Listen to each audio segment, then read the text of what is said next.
Bonjour mesdames et messieurs, il est 14h29. Je vous propose que nous commencions. Les derniers arrivantes nous rejoindront en cours de route. Nous avons plein de choses passionnantes à partager. Autant être ponctuel, voire un petit peu en avance.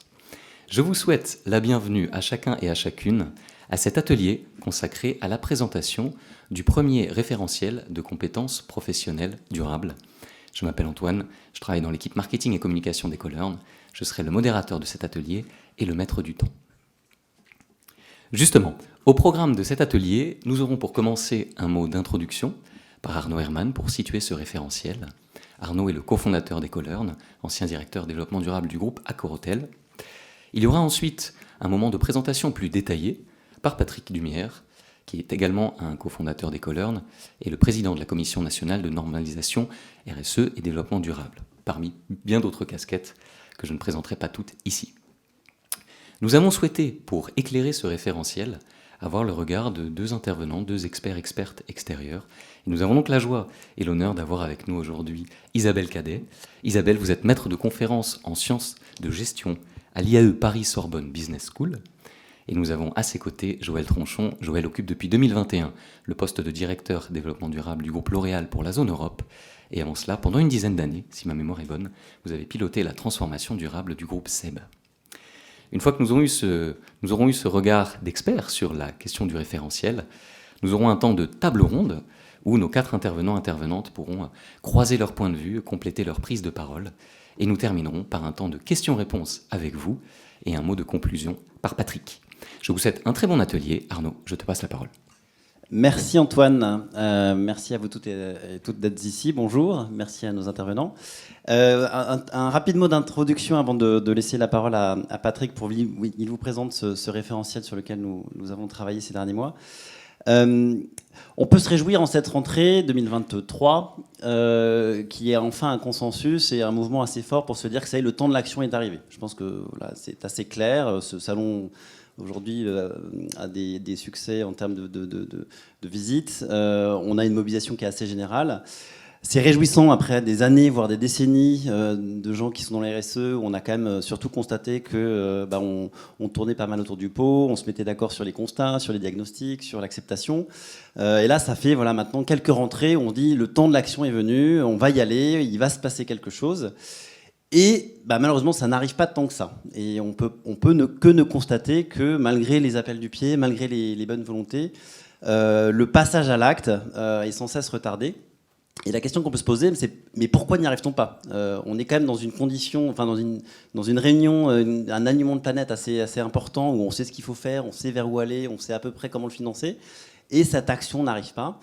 Et pourquoi ? Et pourquoi ? C'est probablement lié à différents facteurs liés notamment à la nature humaine de l'homme. Il y a des éléments probablement, il y a des biais, des désalignements cognitifs, et il y a un enjeu probablement de compétences. Alors pour illustrer ce point, je vais vous témoigner d'un échange que j'ai eu pas plus tard qu'hier avec un DG d'une belle entreprise française qui fait un peu moins d'1 milliard de chiffre d'affaires, qui vient nous trouver parce que c'est quelqu'un de très bienveillant, qui a envie de faire bouger son entreprise, qui a créé des activités en dehors de son entreprise, d'inclusion, d'insertion, de soutien à la communauté, qui veut maintenant que son activité, son cœur d'activité puisse transpirer, puisse s'inscrire dans une trajectoire de durabilité.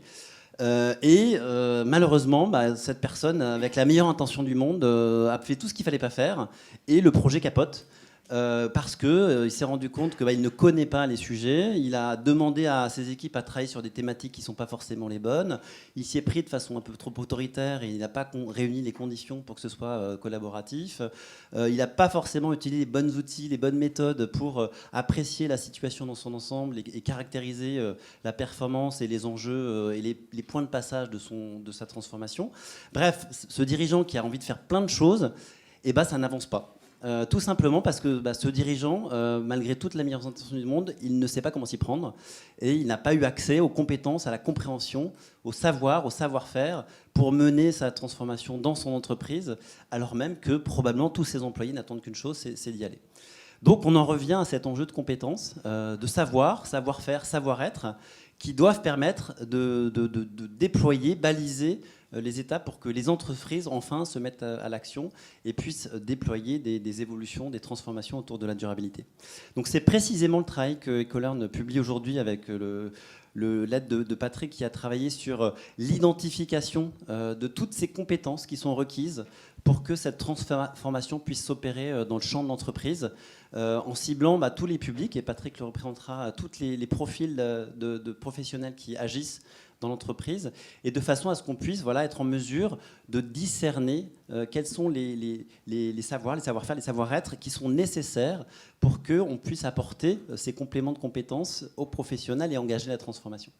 Donc on est probablement face à une période massive de reformation des acteurs de l'entreprise, avec probablement quelques nouveaux métiers, mais surtout un enjeu de double compétence. C'est-à-dire que beaucoup des métiers actuels vont devoir enrichir leur ouverture d'esprit, leur capacité d'action, leur méthode, pour aller vers la double compétence métier, développement durable, à travers donc ce balisage qui est désormais disponible et proposé, que Patrick va présenter.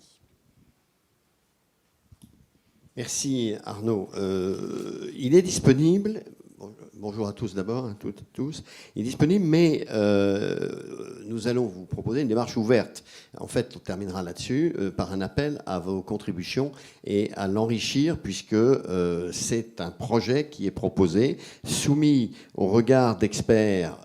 Isabelle et Joël diront ce qu'ils ont à dire sur ce projet en l'état, mais nous comptons beaucoup sur votre apport pour venir challenger ceci et que l'on débouche à travers ce référentiel sur un consensus de place général sur ce qu'il faut savoir.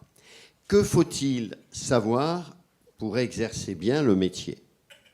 Ou, dit autrement, quel est le critère de succès de nos métiers? À quoi va-t-on le juger?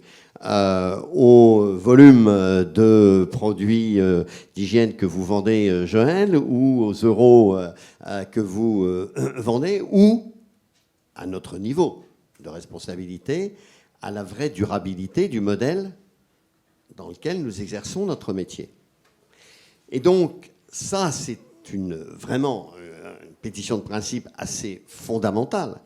C'est les professionnels qui se consacrent aux actions de responsabilité et de développement durable doivent être jugés à travers la dynamique de durabilité de leur organisation. Je ne rentre pas dans ces éléments de mesure, mais ils existent. Et pour ce faire, cela suppose qu'ils sachent faire. Ce qui n'est pas le cas. Ce qui n'est pas le cas, parce que la discipline est totalement nouvelle, elle s'est construite depuis 20 ans, 30 ans.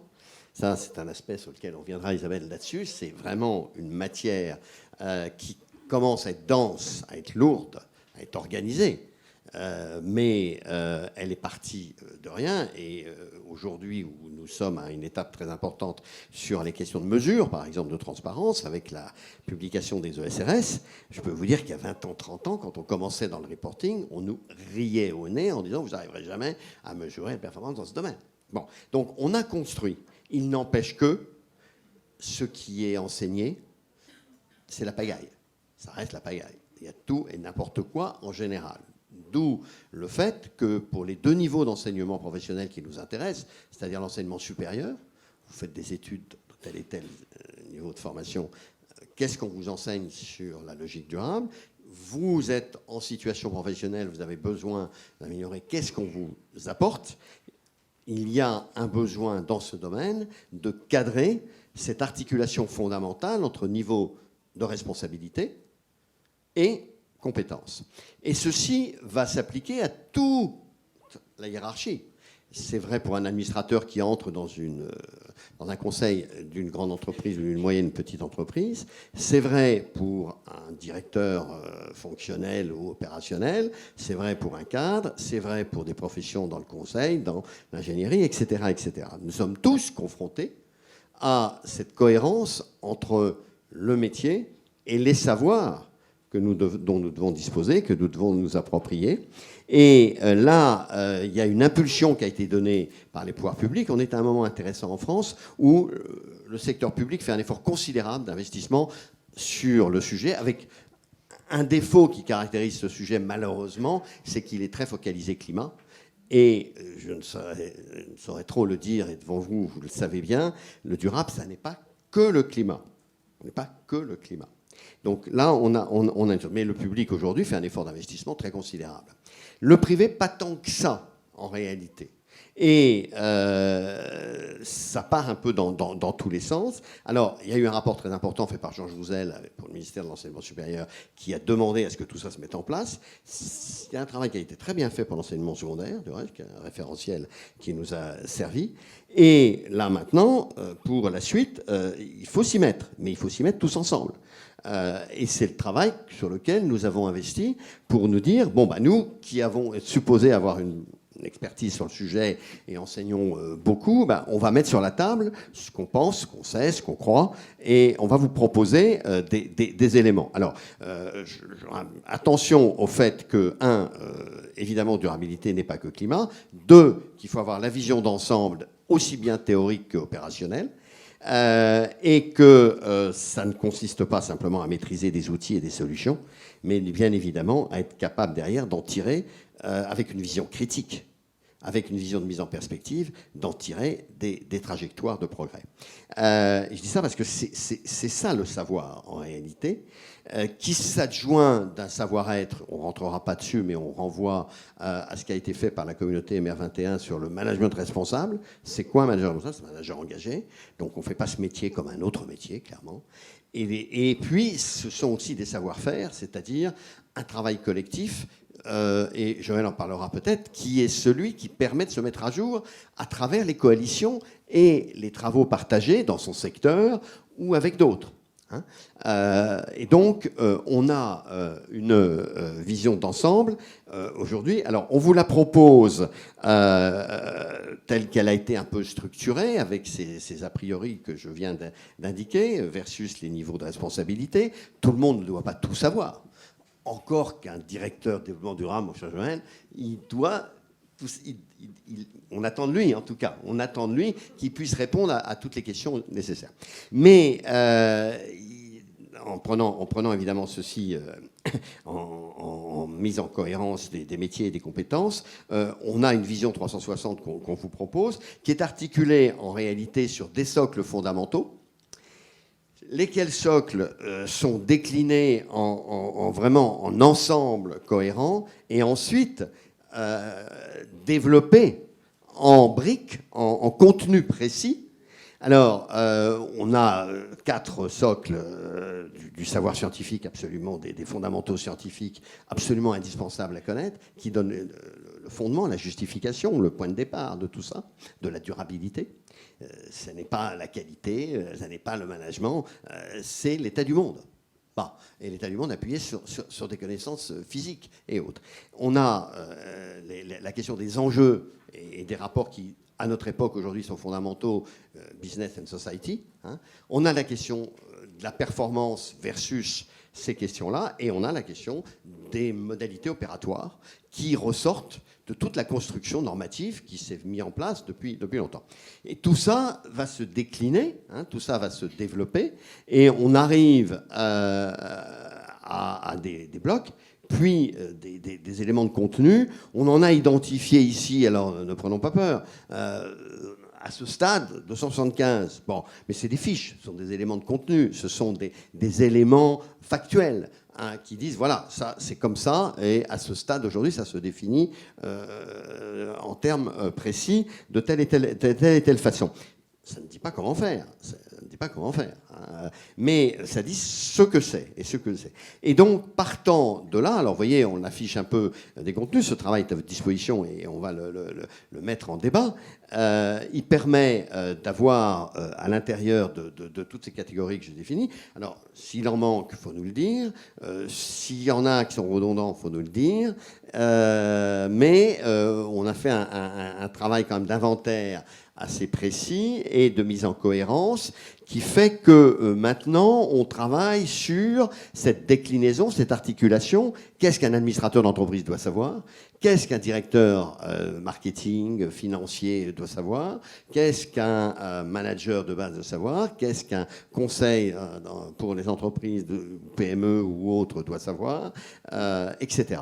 Et donc, l'avantage de cette nomenclature, hein, c'est qu'elle permet de s'auto-évaluer, donc de dire est-ce que là, vraiment, je suis là-dessus, et d'avoir enfin cet exercice pour aller vers le savoir-faire, cet exercice de remise en perspective, de critique, de se dire est-ce que moi je fais bien ou est-ce que l'autre fait exactement ce qu'il faudrait faire eu égard aux données de base, d'une part, et à l'évolution des pratiques, de ce qui se met en place pour pouvoir apprécier une trajectoire de durabilité qui est l'objectif final.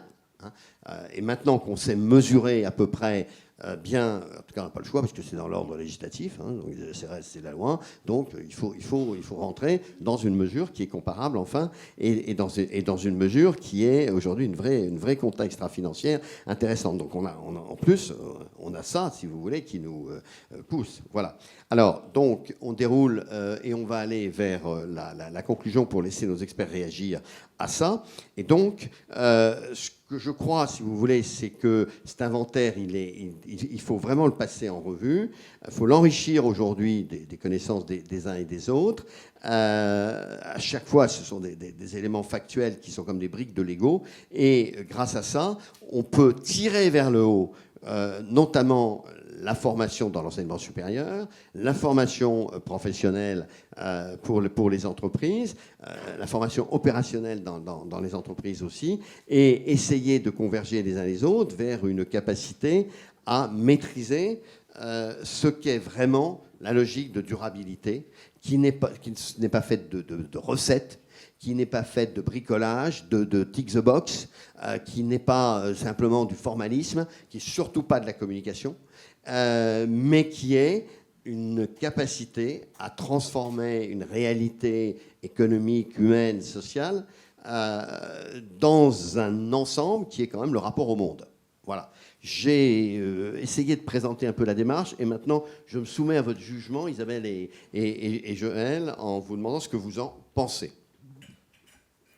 Merci Patrick, merci Arnaud. Et vient le temps donc justement d'avoir nos intervenantes qui prennent la parole. Isabelle, je vous propose de commencer. Vous qui venez du monde académique, quel regard portez-vous sur ce référentiel ? Merci Patrick pour votre invitation. C'est un honneur d'être parmi vous et de... Vous m'entendez ou pas ? Oui, c'est bon. Plus près. Ce regard sur le référentiel que vous présentez, que j'ai regardé vraiment minutieusement pour en avoir vu un certain nombre, à commencer déjà par le rapport, effectivement, du rapport Jouzel et puis du référentiel qui existe aujourd'hui pour les écoles de management et grandes écoles qui est sorti en juin de l'enseignement supérieur, c'est qu'ils sont déjà, ce qui est rassurant, ça n'est pas la pagaille, c'est compatible. Donc c'est déjà une bonne chose. Et que ce soit les uns et les autres, chacun dans leurs compétences et leur formation et leur métier, ils sont enrichis parce que c'est cela qui crée, à mon avis, la valeur première de ce référentiel. Vous êtes très modeste, mais on a travaillé de manière très empirique, mais depuis des années. C'est votre légitimité à travailler depuis des années sur ces sujets-là. C'est-à-dire qu'aujourd'hui, on le découvre par la contrainte, parce que la taxinomie européenne se décline très rapidement dans toutes les entreprises, et même de taille moyenne et un peu plus. Donc les entreprises le prennent comme quelque chose qui leur tombe sur la tête, et puis qui est une contrainte telle qu'elles paniquent et se demandent comment elles vont faire. Mais en fait, ça existe depuis longtemps. La seule chose, c'est qu'on a eu un moment libéral, comme disait mon directeur de thèse, là, Yvon Péqueux, et que maintenant, on passe par la phase urgence climatique, et que c'est plus une option, c'est une obligation. Donc de ce côté-là, la juriste que je suis est satisfaite. Mais on ne sait pas tous faire. La grande difficulté également, c'est qu'on se retrouve confronté, et vous l'avez très bien dit, c'est une question de valeur et de socle, c'est de se poser la première question. Pendant des années, j'ai travaillé sur la notion de management responsable. Management responsable, c'était évidemment un idéal qu'on essayait d'atteindre, mais c'était considéré, comme on dit dans nos vocabulaires un peu académiques, un oxymore, c'est-à-dire que être manager d'un côté ou d'une entreprise et responsable au sens de RSE, c'était presque incompatible. Donc on se bornait un petit peu à faire de la com et entre deux. Et puis, on s'est dit, mais finalement, il faudrait que ça soit un pléonasme. Ce serait effectivement l'idéal. Et là, aujourd'hui, on est confronté à ça, c'est un paradoxe. C'est-à-dire, d'un côté, vous avez des entreprises, des chefs d'entreprise qui ont des métiers, des compétences qu'ils savent faire, et on leur demande, finalement, d'aller vers plus de responsabilités, des compétences durables, et ils se disent comment faire. Alors, deux possibilités, je dirais de manière simple.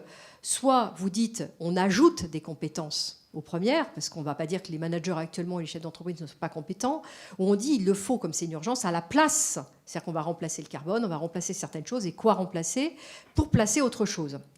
L'avantage de ce référentiel que vous présentez, c'est qu'en fait, il ne tire pas vers le bas les métiers ni les compétences, il les tire vers le haut, en essayant justement de donner plutôt un sens. C'est-à-dire qu'on ne va pas remplacer les savoir-faire fondamentaux, au contraire, on va les renforcer. C'est-à-dire que vous prenez par exemple les travaux de Jean Covici, il ne serait pas aussi pédagogue, aussi compétent s'il n'avait pas fait Polytechnique.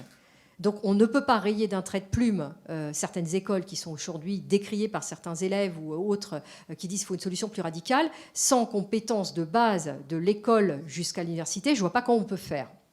Donc en fait, il y a un côté ajout, mais pas à la place, mais pour donner du sens. C'est-à-dire que je ne pense pas qu'un référentiel comme le vôtre puisse s'ajouter.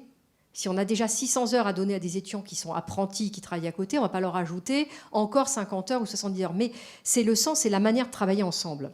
Et c'est ça, à mon sens, qui est le plus important et que vous développez bien à travers votre référentiel. La deuxième question, pourquoi on a retardé ? Peut-être aussi par sagesse et précaution, parce que nous, professeurs, nous enseignants, mais on ne sait pas forcément faire. C'est quelque chose de nouveau aussi pour nous. Donc il faut aussi qu'on se forme. Et ces référentiels ont au moins cet objectif positif, à mon avis, c'est de nous donner le sens là où il faut aller pour pouvoir travailler, remédier, travailler toujours à l'ouvrage avec modestie.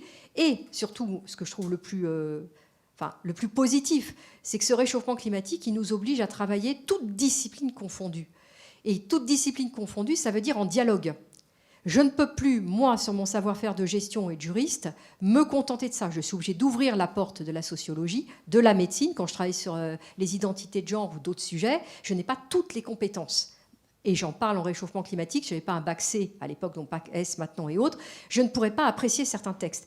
Ce savoir-faire fondamental, à mon avis, est le creuset. C'est-à-dire qu'on ne peut pas dire à nos enfants, balayez d'un trait de plume ce que vous avez appris, c'est une compétence de plus, c'est dedans.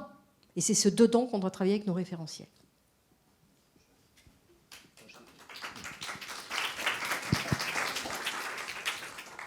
Merci beaucoup Isabelle. Joël, à présent, avec votre regard peut-être plus dans la pratique en entreprise de la durabilité, riche de cette expérience, quel serait votre retour à vous sur le référentiel ? Alors déjà, première chose, ce que dit Arnaud en introduction, c'est on rentre depuis pas si longtemps que ça d'ailleurs, dans une période où le développement durable en entreprise, c'est plus l'incantation, c'est l'action. C'est-à-dire que là maintenant, 2030, en fait, c'est demain. Donc tout le monde est en train de regarder ces stratégies qu'on a faites il y a 5 ans, 6 ans, puis on se dit maintenant, on en est là, donc il va falloir quand même accélérer. Tout le monde a ça à la bouche. Et c'est plus l'heure d'inventer des nouveaux concepts, ou c'est pour ça que je un petit message, mais maintenant on sait ce qu'il faut faire en fait. Donc inventons pas des nouveaux concepts, ah non mais la RSE c'est démodé, il y a encore un autre truc qui arrive, il y a la régénérative, ça. Arrêtons ça, il faut bosser, hein. Il faut bosser et délivrer. Pour délivrer, il faut être formé. Donc moi, je suis très content d'être là aujourd'hui avec vous parce que c'est fondamental. Je vais vous donner des exemples de ce qu'on fait chez L'Oréal aussi. Mais le deuxième truc, ça a l'air tout bête, mais tu l'as rappelé quand même tout à l'heure. Dans le premier pilier du référentiel, il y a la science. C'est-à-dire tout bête de le rappeler. Peut-être en France, peut-être on est moins, entre guillemets, anti-scientifique que dans d'autres pays. Parce qu'on a des grandes écoles, on a des très bons speakers qui ont eu des formations scientifiques. Ce n'est pas le cas à l'international. Hein. Malheureusement, ça recule. La science, déjà, on n'y croit plus dans certains pays, hein, ou aux États-Unis. On la décrit, on raconte n'importe quoi. Et donc, il faut quand même bien rappeler le fondamental important qui est la base d'une formation développement, c'est la science. Parce que c'est ça aussi qui va nous crédibiliser et éviter que les défiances des consommateurs, des citoyens, des pouvoirs publics.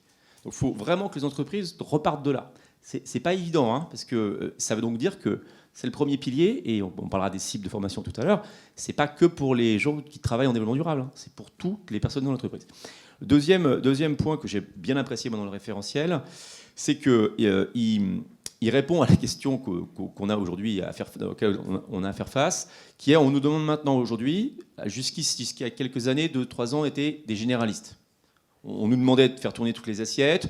Mais bon, les compétences techniques entre nous n'étaient pas non plus... on arrivait à peu près à s'y retrouver. Là, c'est plus possible aujourd'hui. Donc ça veut dire que dans nos équipes, on a besoin de généralistes, mais on a besoin d'hyper spécialistes. Et donc, ça veut dire qu'il faut des équipes diversifiées. Sinon, on n'y arrive pas. Je vous donne quelques exemples. L'économie circulaire, tout ce qui est biodiversité, nature aujourd'hui, tout ce qui est énergie. Aller décortiquer un contrat de Purchasing Power Agreement à 15 ans avec un juriste, vous verrez, c'est 6 mois de boulot. Donc on ne peut plus en fait être spécialiste de tout. Donc par contre, il faut un référentiel qui dit, toi tu es aux achats, donc toi tu dois nous aider et ta compétence, et toi tu es dans le département juridique, tu dois savoir ce que c'est qu'un PPA. Tu vas savoir ce que c'est que des certificats de garantie d'origine. Voilà. Mais il y a des trucs comme ça, il y en a partout. On est dans l'ère de l'hyperspécialisation, bien poussée par l'inflation des normes, des lois, des réglementations, qui en plus ne sont pas pareilles d'un pays à l'autre.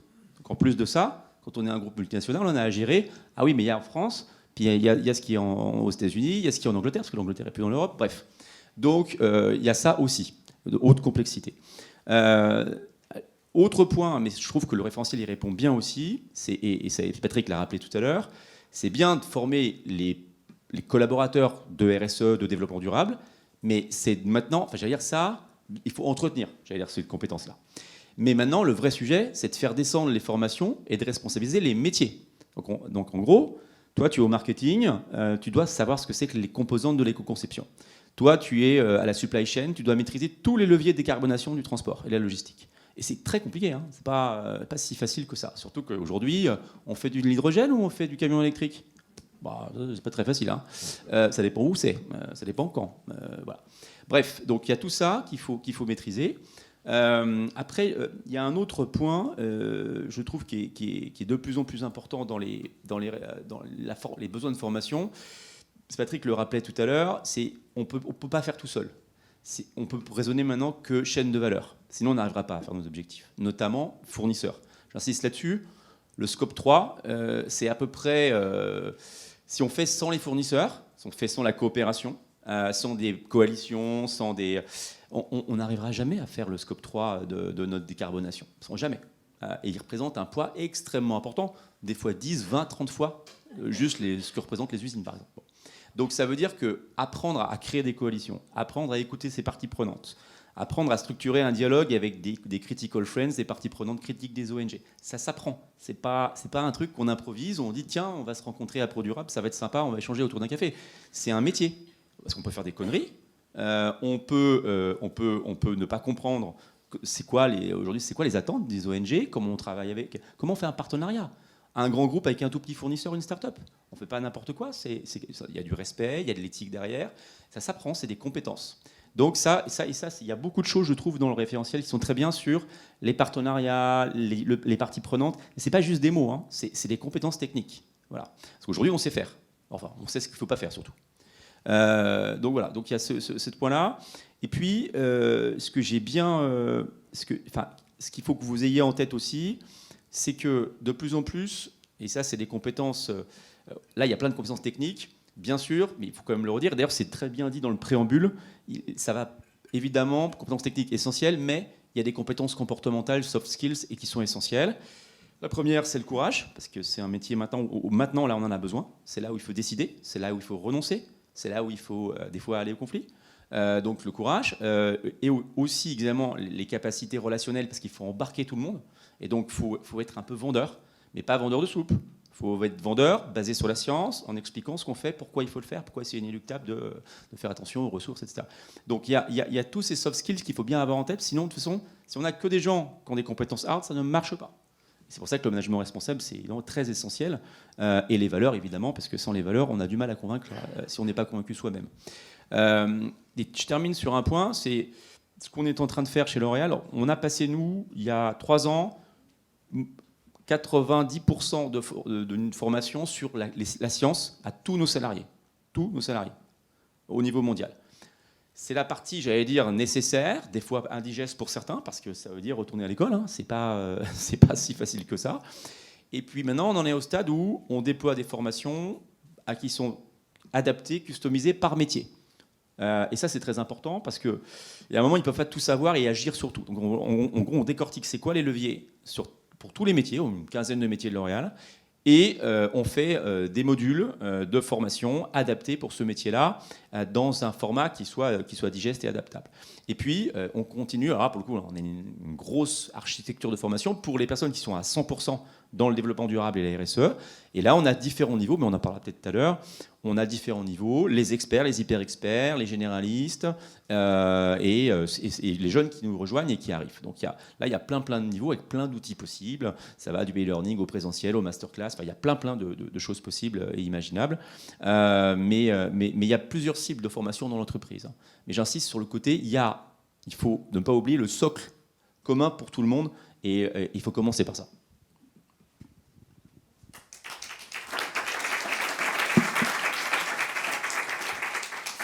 Merci beaucoup Joël, merci Isabelle pour vos regards.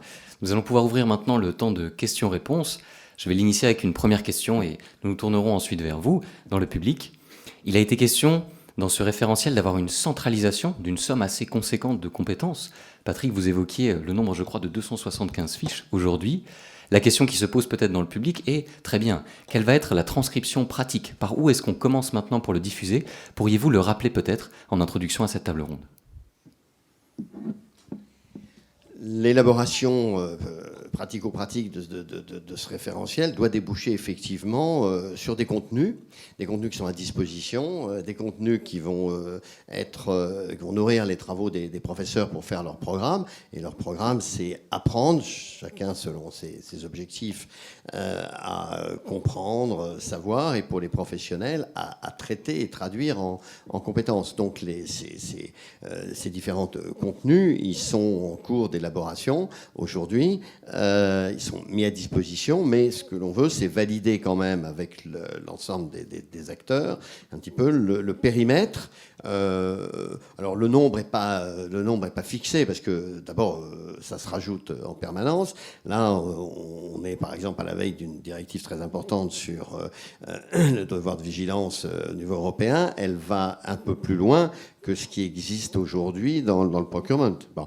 Donc ça va rajouter à nouveau des éléments, puisqu'elle introduit notamment la responsabilité des administrateurs sur ces questions-là. Bon. Donc, etc. Il y a quand même toute cette évolution, ce que tu as rappelé.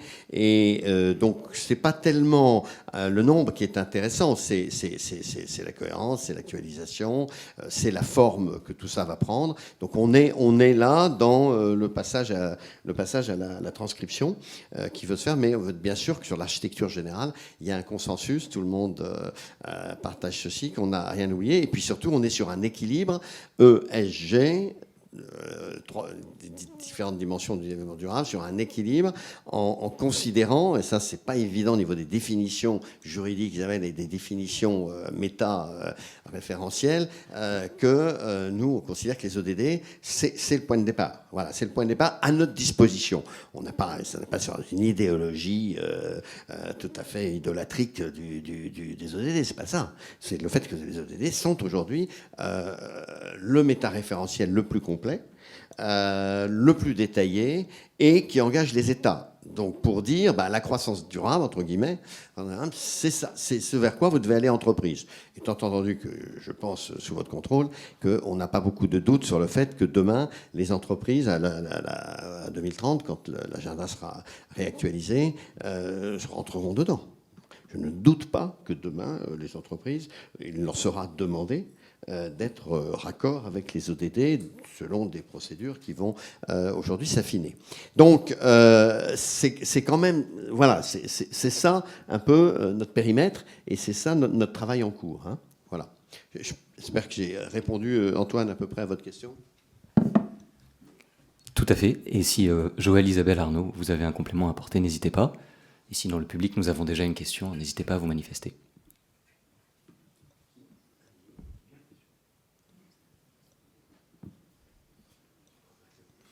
Bonjour, concrètement, ça s'applique à qui, à quoi, comment on diffuse Est-ce que toute la salle a entendu la question? Concrètement, ça s'applique à qui, à quoi, comment on diffuse? Voilà.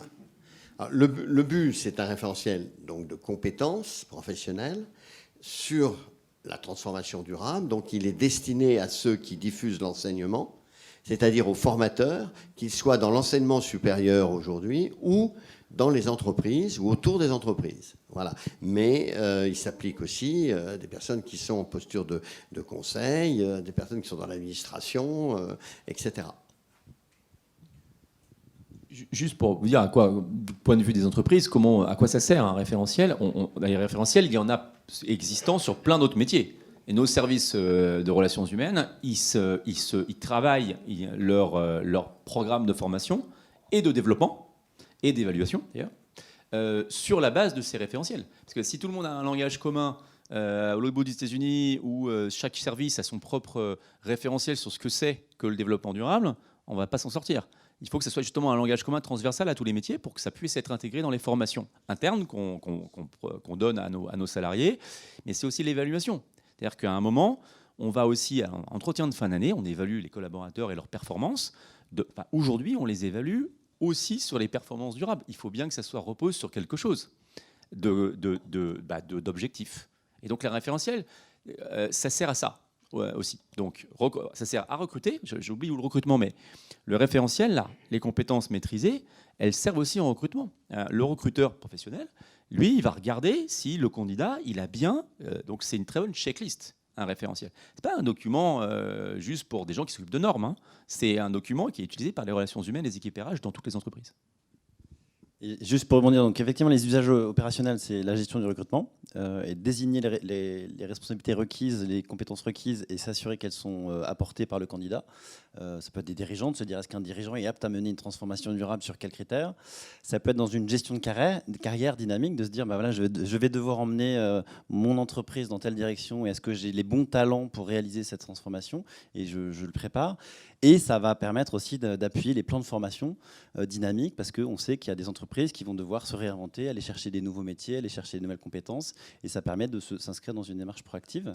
Et j'ajouterais que dans une vision plus académique et globale, typiquement France Compétences, qui en France, comme son nom l'indique, gère toute la délivrance des diplômes, des titres de certification, pourrait intégrer ce référentiel pour enrichir le portefeuille, la compréhension des compétences requises pour les métiers de demain et alimenter les emplois, enfin le bassin d'emploi. Arnaud, il faut préciser que France Compétences demande, notamment pour les CPF et autres, à ce que les formations qui sont remboursées, qui sont payées, correspondent véritablement à des profils pour les métiers qui sont articulés sur les savoirs nécessaires. Hein. Et donc, c'est de là que tout est parti. Hein. Bien avoir ça à l'esprit. Hein. Et donc c'est un progrès énorme parce que on objective, comme tu le disais, on précise, alors que jusqu'à maintenant on a survolé quoi. Vous dites pardon, je vais laisser la question d'abord. Isabelle, oui. Le micro arrive. Il y en a même deux, vous avez l'embarras du choix. Voici. Merci beaucoup. Est-ce qu'il y a une coalition autour de ces référentiels de compétences? Parce que finalement, le Shift en a fait un, vous en faites un.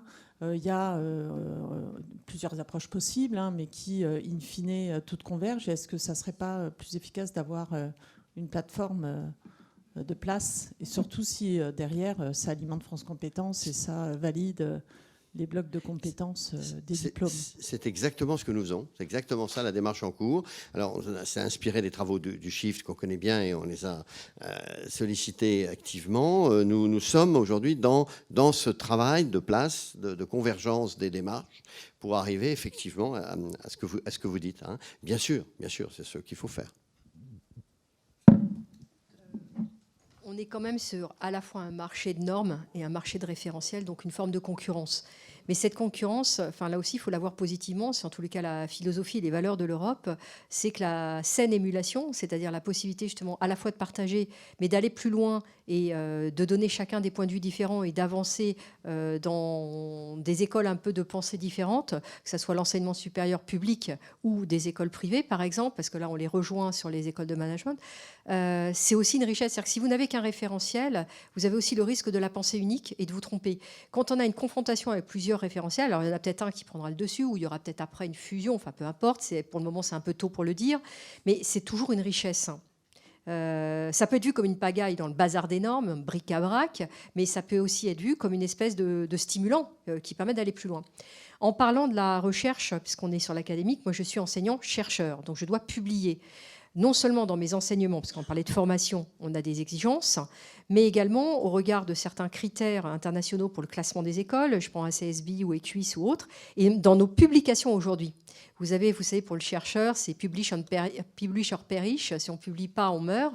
Mais aujourd'hui, on meurt si dans l'index développement durable et RSE, on ne peut pas prouver que l'article que l'on a rédigé apporte quelque chose pour l'humanité.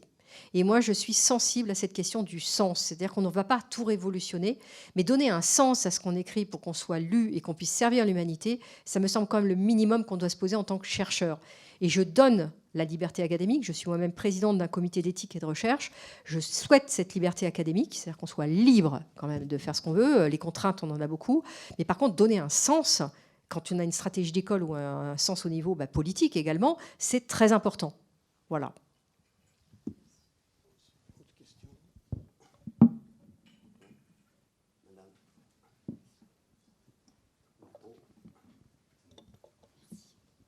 Oui, justement, pardon, sur le sens d'un professionnel qui est en milieu de carrière avec un bagage initial scientifique, là-dessus pas de problème, mais veut justement faire de sa seconde partie de carrière, rejoindre des entreprises petites ou grandes. Est-ce qu'il pourra avoir accès à relativement court terme à ce type de nomenclature référentielle pour s'auto-évaluer et savoir il sait ce qu'il veut faire, mais justement y aller plus efficacement, plus rapidement? Oui, absolument, vous avez mille fois raison, ça doit être une plateforme ouverte. D'abord parce qu'elle aura sa traduction en termes d'auto-évaluation, et elle permet ensuite de se préparer pour un recrutement, comme le disait Arnaud, ou pour choisir des formations. Donc je pense que dans les 5 ans qui viennent, tout ça va progresser, va s'ajuster de manière effectivement un peu moins pagailleuse, comme je le disais facilement au départ, un peu plus harmonisée, mais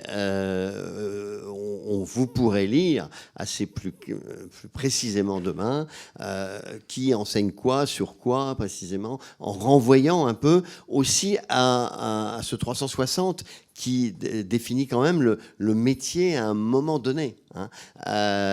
C'est aussi pour arrêter que ça parte dans tous les sens et qu'on considère que le métier de développement durable, comme tu l'évoquais, Joanne, c'est un généraliste qui touche aux questions un petit peu de la planète et sans plus. Hein. Là, on doit descendre très précisément dans une maîtrise des connaissances. Hein, vraiment. Donc oui, la vocation, c'est qu'il faut que ça aille vers ça. Hein.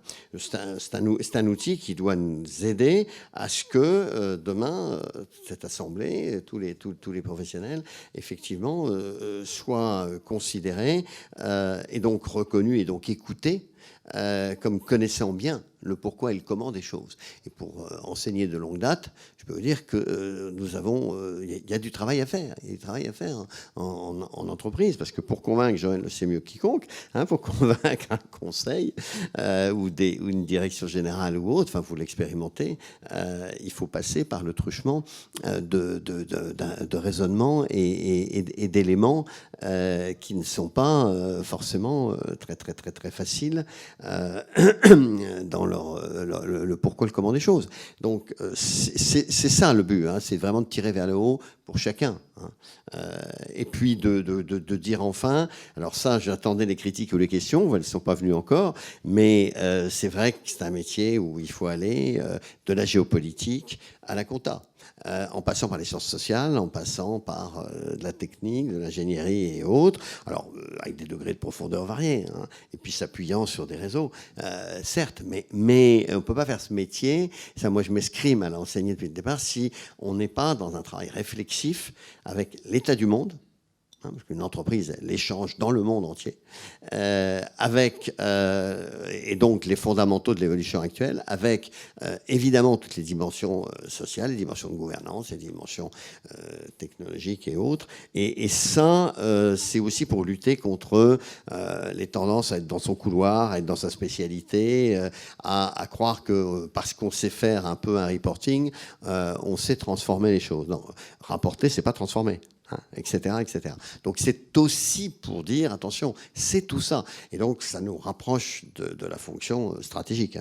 Je voulais rebondir sur votre très bonne question, parce qu'on a plein de salariés de l'interne, mais aussi beaucoup de l'externe, qui, milieu de carrière, souhaitent travailler dans le développement durable.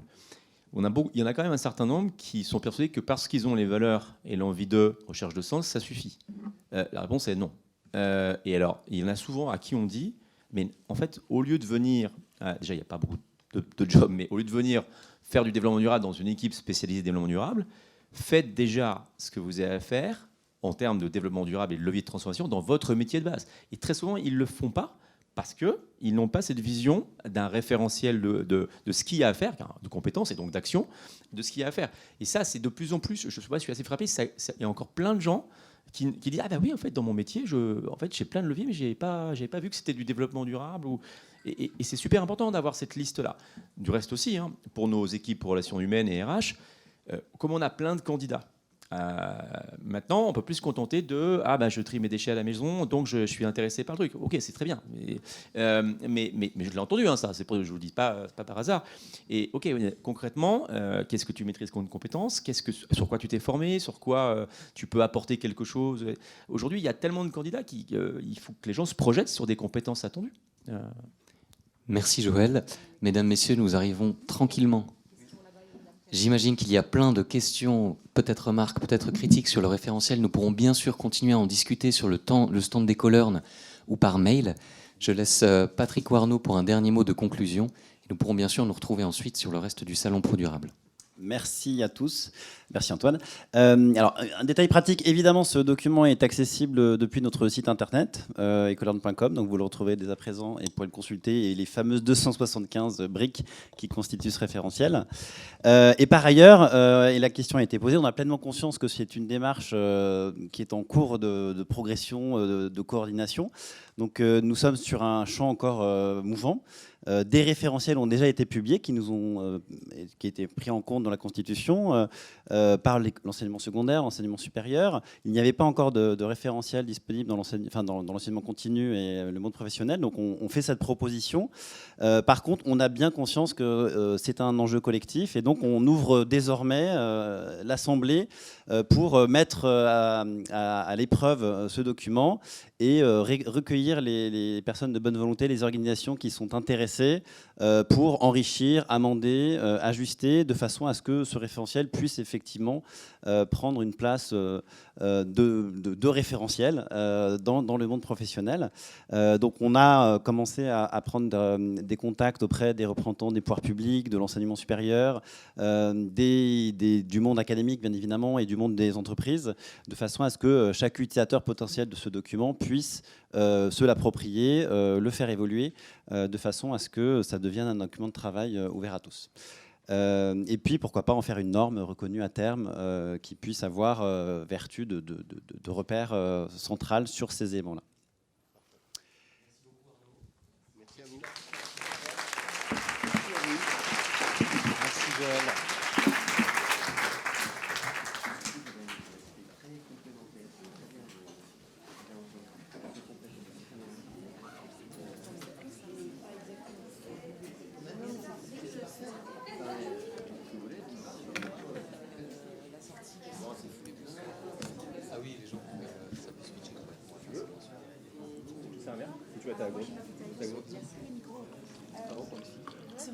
Tu peux plus parler de...